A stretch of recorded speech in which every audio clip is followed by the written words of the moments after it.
Picking up where we left off in the last video, now it's time to build and run. When our application launches, I'm going to paste in some lorem ipsum that I have.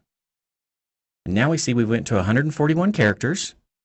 Our display text is turned bold and yellow. If I remove one of the characters, it goes back to normal. If I add a character again, it goes back up. It looks like we need to change the font size of our default text in Interface Builder to 11 to match our bold text font. So let's do that real quick. I'll quit this. Double click on Main Menu Nib. I'll select our main window and the label. And to adjust the size, we need to go to the menu at the top under Font, Show Fonts. We'll choose 11 instead of 13.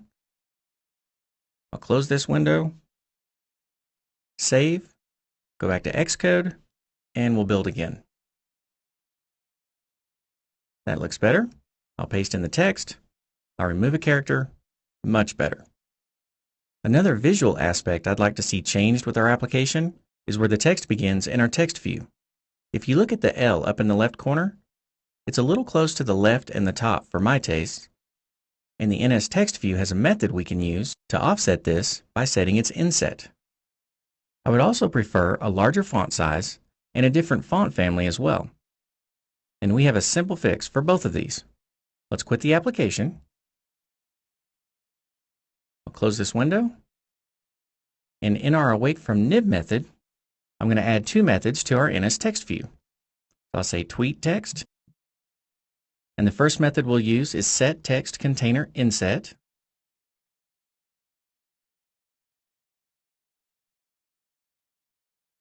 And we can see that it wants an NS size. The easiest way to make an NS size is to use NS make size. And here I don't want it to come in too far. That's a pretty small text view. So I'm just going to use 10. And you can see it needs a CG float, so we're going to put 10.0. And I'll do that for both the top and the left inset. Close off the brace. And the next method is to set the font. So we'll say set font.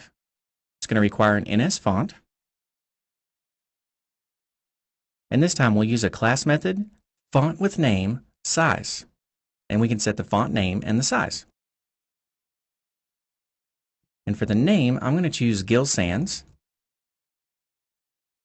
And you can choose any font that you have on your system. And for the size, I'm going to bump this up to 18. Let's run again and see what difference this makes. Now we can see that our cursor is coming in offset from the left and from the top. And when I start typing,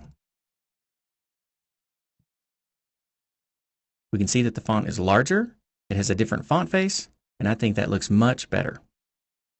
I believe we are finally done with our user interface. In our next video, we will write the code that will post an update to our Twitter account.